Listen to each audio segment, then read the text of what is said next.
Oh my god, we've got plans. And by plans, I mean I have something that I'm going to try to do for as long as possible. And I'm not saying that I'm going to commit to it, but I'm going to damn try. Alright? This is going to be me making myself do content on a regular schedule, unscripted, unplanned, kind of flying by the seat of my pants for this.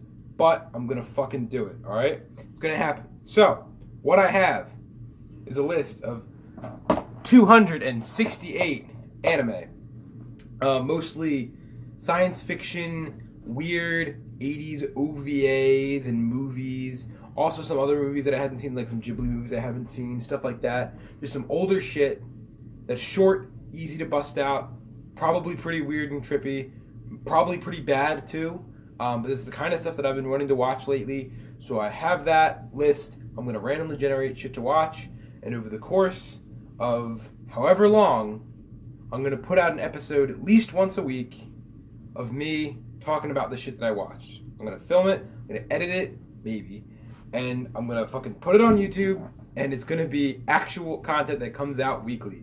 It might not be on a scheduled day of the week, it might not be at a scheduled time, it might be one, it might be three, who knows, but it's going to happen, and I'm excited, and I'm going to go watch some shit right now. And this is the introduction to our first episode of me watching old shit weekly, I guess. I'll come up with a better title when I get there. So I just finished watching MD Geist. It's a movie from 1986 made by a studio called Zero G. And I thought it was pretty bad. However, there were some good moments in it. Notably, the animation was pretty decent throughout the whole thing, but there were some really stellar moments of Sakuga, some really awesome moments of guys getting killed and all that. But otherwise, it's kind of a shit show. It's about this super soldier. MD stands for most dangerous, and then it's S. There's usually an S at the end with most dangerous soldier. And it's just this guy named Geist was one of them early in this war on this planet called what is it called? Jaren, I think, something like that. Jaren. And it's just like he just goes around fucking killing people, I guess. He just likes fighting.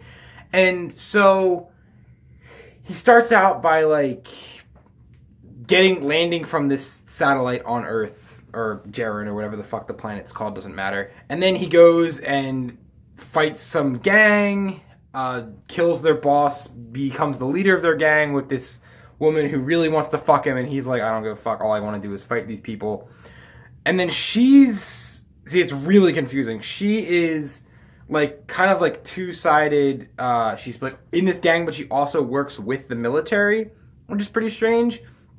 And they join times. She wants to fuck him. He's like, nah, I don't want to fuck. And then they're like, all right, we're going to go check out this military caravan or something. They're delivering something, this big-ass tank. And there's another gang that's trying to take it down. And then they're trying to decide in the beginning whether or not they want to fucking fight it. They decide they want to kill the gang and help out the army, in turn of the army paying them a lot of money to get Geist to fight for them. And then Geist ends up going with them to shut down this thing, but then the army turns on Geist. Geist kills the army guys, and then it just ends in a weird cliffhanger where he lets out this giant robot that he still has to fight, and it really leads itself into needing a sequel. But the sequel didn't come out for 10 years later. So I am going to watch that, and I'm going to come back and see how that goes. But before I go and watch that, I'm going to talk about, rather, what some other things I liked and disliked about the movie. Now, the character of Geist I'll start with, right? His character design's kind of unmemorable. His character is kind of unmemorable. He's just a badass guy. That's it. He kills people, and he's the best at it. And everyone's like, wow, he's so good at doing things. But like nothing he does is that remarkable, notably. The only thing that really stands out to me that he did is that the way he would kill people a lot of the time is just by taking a dagger and stabbing them in the side of the head, and the forehead, and the top of the head, whatever. A lot of kills in the movie are really just slow stab into the forehead, and it's always so awkward that it kind of makes me laugh every time I think about it. Then in terms of Other things he does, he like crushes some people's heads sometimes, he fights them. But like most of the fights are pretty fucking annoyingly bad. Like they're just boring. There's not a ton of action. There'll be like a couple good shots in each fight, and that's about it, right? There's no other like fantastic, outstanding like long fight scenes of all sorts of great movement animation. It'll just be like a couple shots every fight. We go, oh, that's cool, but then otherwise you're just like, I can't follow what's going on, or this is really boring. The best thing about the movie kind of having this brisk pace, though, of just jumping between different things, is that even though these scenes were boring individually, they quickly enough got out of them and moved on to something different to at least keep my attention for the entirety of the film, which is only 47 minutes long. So it wasn't too bad to sit through, and it wasn't too bad to watch. There's a couple other interesting elements, some interesting character designs, other good moments of animation. I really like when people die in the movie. That's pretty interesting. But other than that, kind of not that great of a movie. I think it is going to set a precedent for how I'm going to look at all these other like 80s and 90s sci-fi OVAs and movies going forward, and that I'm kind of expecting them now to have some fantastic moments of great animation and great sakuga, followed up by boring moments and moments of lazy sakuga. Oh, there were a couple moments in this movie where for like 30 seconds to a minute, instead of doing any animation, they would just like cut between still shots. And what it seemed like was that they just had like concepts for these. Excuse me, I'm hiccuping now. And they just went and changed, like they didn't have time to finish them, they didn't have the budget to finish them. So they just put these still shots in. Oh, and I guess they tried to do it aesthetically enough so that it would be interesting, but it was kind of just jarring and weird. So yeah, I think this is going to set a precedent for what's to come. I think there's going to be some movies that are going to blow me away in terms of their animation. And I think there's going to be movies that have better stories, better plots. I think this movie really would have benefited from just being a full-length feature film where they had time to kind of pace everything out a little bit slower, develop more things. But like I said, this is by some random studio. It's only made like 10 zero G production or something like that. And yeah, so I think it's just going to be a weird experience watching the rest of these movies, because I think some are going to be good, some are going to be bad, but I think this was a okay start. Not a great film, but I think it's going to lead in getting me really hype and excited to see what other types of films are to come. Peace. Okay, so I just watched a new anime. It's called Roots Searched. It's from 1986. It's about a 45-minute long OVA, and it was pretty fucking terrible. Not good at all. There might be 2 good moments in the whole thing. It was just 2 cool little monsters of animation, cool little monster designs. Other than that, it's a pretty shit movie. It's supposed to be like a sci-fi horror movie, but what it ended up being was just a really shitty looking ripoff of like the setting of Alien with like the monster from The Thing, and that's about it. Also with some weird like metaphors with like God and religion, as if it was like trying to pose some certain thing. Weird cliffhanger and weird romance. It was pretty fucking weird. So what the main character's whole deal was is that she's some girl that has foresight powers, so she can see into the future. And it in the beginning, they're just like on a ship. It's her and a couple like other guys on the ship, and they're just like studying her powers. And then there's like there's also a cold open of like some guy getting killed by this monster on this ship. That's actually a pretty decent scene, the cold open, but after that, it's pretty garbage.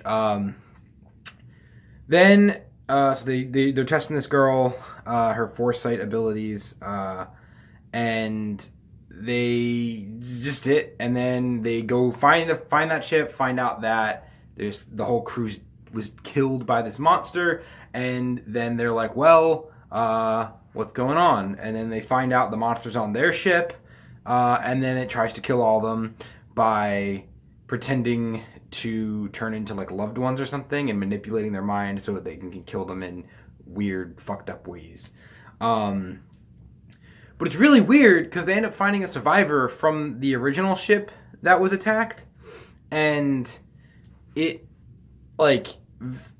really short. So like with all these kind of shorter OVAs that I watched, I mean, it's just been one at this point, MD Geist, but still very similar to MD Geist. It just kind of brisk pace. This wasn't as bad. It wasn't as fast as MD Geist. The pacing wasn't terrible, but like it's just like there's so little to do with what they have that like it just becomes so uninteresting.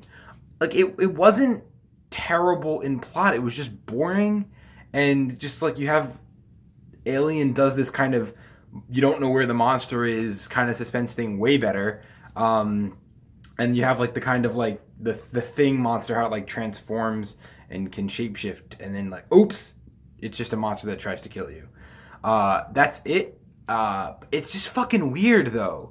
Like the monster pretends, like says that it's like a messenger of God or something, and the girl's like, "You're not a messenger of God," whatever the fuck. It's really weird. I don't get it. And then the weirdest part, holy shit, the weirdest part in this whole film is pretty late into the movie. It's the girl and the guy that they rescued from the ship who have some like romantic moment. And the girl with foresight sees in the future how she and this guy that they saved are gonna be like together forever in some loving romance. It's just really weird flash forward scene of them like having sex and then having a baby. It's weird because they'd only been together for like a day. And she also had like romantic relationships with another guy on the ship that had died already. So really weird romance that just developed way too fast. And that scene itself was really fucking weird and really out of place. And when it kind of happened, it was really really jarring. I was like, whoa, this is weird. And then it hopped right back. Has a weird cliffhanger ending where the ship blows up and somehow they survive. But I don't know. It was really, really weird. Definitely, of the two I've seen so far, it was probably worse than MD Geist, because MD Geist at least had some like interesting plot things going on, even though they were confusing. Or this was just kind of boring all the way through. And as a horror movie, not scary whatsoever, just really fucking boring. So yeah, that was Root Searched. It has a longer title, full title, but it's just Root Search is the main thing, from 1986. Pretty fucking bad. Would not recommend. But yeah, that's number 2 for these old anime that I'm watching. Alright, I got glasses this time. I was missing the glasses. It kind of hurt to not have the glasses. And these aren't the normal ones. These are stupid fucking little kids' sunglasses that why they make my face look fucking huge. But whatever. We're not here to talk about sunglasses. We're here to talk about fucking anime, right? And we're here to talk about some old shit, some weird shit. And this example of shit is not actually shit. It was actually pretty good. And that is Maps, an OVA from 1994. Pretty good. I mean, it was alright. I liked it, generally speaking. It's a remake of some like short film from the 80s, like 86, something like that, that's not available anywhere. It was actually really hard to find it. The only way I could find was one torrent of a dubbed version of the show, so I only watched it dubbed. But it was all right. Yeah, it wasn't terrible. Generally, what happens in it, there's some guy who's the chosen one called Map Man. His name's Gen, but all the alien princesses call him Map Man. Basically, he's got some girlfriend, and they get captured by this. Not captured, but recruited / captured by this alien woman. And yeah, somehow he's like, you know what, you're a good person, and it's my job to help you, even though there's no justification for it. But thus they plunge into this plot where now they have to fight against this princess's other sisters who are trying to stop her from finding this map. And justice really isn't explained. Like, there being a just cause isn't really explained until like the last episode, kind of weird. And that's kind of like where a lot of the problems come, just like weird plot stuff. It's kind of stupid. It's just, oh, we gotta go find these things and defeat the people that have them. So, whoop-de-doo. So it's pretty simple in terms of like premise and plot. There's a chosen guy, also kind of overpowered because he's the last survivor of this super powerful tribe or whatever, but he didn't know it, of course. Just all this kind of nonsense that keeps rolling. And it's pretty kind of boring in terms of premise and plot. It's pretty generic. But where it gets exciting is kind of the little weird things that it does with it. Like the main character, Jen, or Map Man as they call him, is overpowered. He's meant to win all the time. There's a moment in the series where, spoiler alert, he dies. But guess what? He didn't actually die, which is kind of fucking stupid. Regardless, he's got a weird quirk where he has a girlfriend who comes with him on this like space adventure. But the whole time, he can't help but be attracted to like any girl that comes past him. And so he's constantly basically cheating on his girlfriend, who's very faithful and does all this shit for him. And he does not notice or appreciate any of it. And it was pretty funny. There was a moment in the series where he's like, this is one of the princesses comes and talks to him. He's like, why should I follow you knowing that you could be leading me into a trap? Or what kind of person would do that is what he says. And she goes, the one I'm standing right in front of. And he's like, well, can't argue with that. And then he calls the girls on the ship. And he's like, hey, I went with this person. I know it could have been a trap, but I can't turn down a cute girl, you know?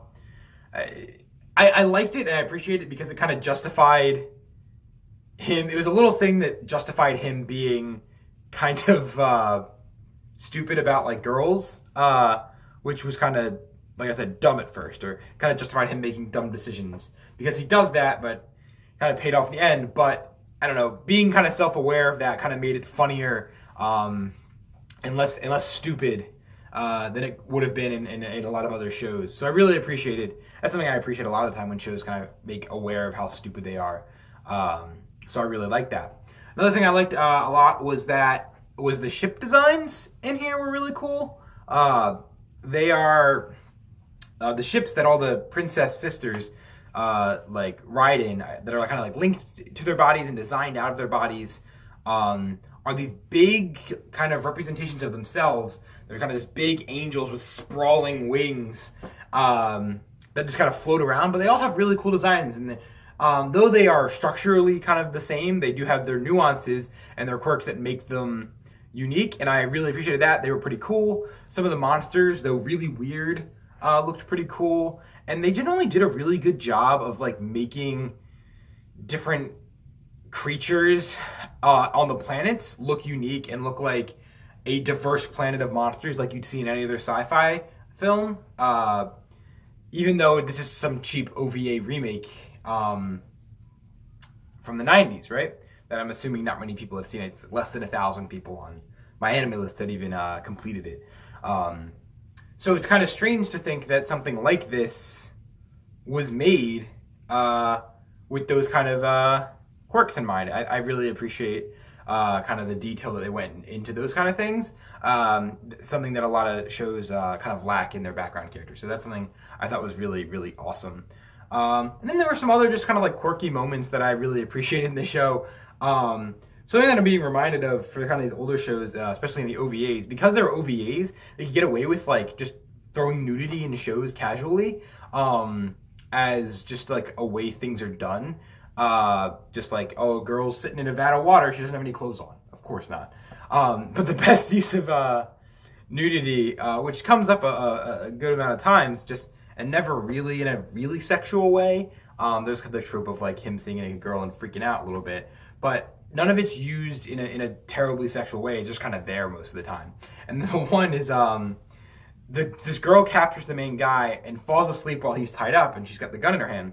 So his girlfriend comes in to try to rescue him, and her hamster pet creature, crawls down into the shirt of the girl that was capturing him, and it's just like a close-up of her nipple, with like the hamster there, and then you don't see it bite, but you know it's happening, and then that wakes her up and she freaks out and starts shooting all over the place. And that was like a really stupid, funny scene that like I am so glad was in there, because it was so funny to think that just like who thought of that? Yeah, we're gonna have the hamster crawl down this girl's shirt while she's sleeping and bite her nipple. And I thought that was pretty hilarious. Probably the funniest moment in the whole show for me. It was pretty funny. But yeah, it kind of had these quirky moments, some good design choices that I really appreciated, even though kind of like the story itself was kind of generic and boring. And I thought it was pretty all right. And I think that's going to be the last show I talk about for episode 1 of what I decided to call the Old Anime Project, which is where I'm just watching all these old OVAs and movies from the 70s through 90s. So yeah, that's episode 1. Hope you liked it. Hopefully episode 2 is going to come out within a week of this one coming out. So if you like this one, stay tuned for the next one. And I think it'll start getting better as we keep going along. All right, peace.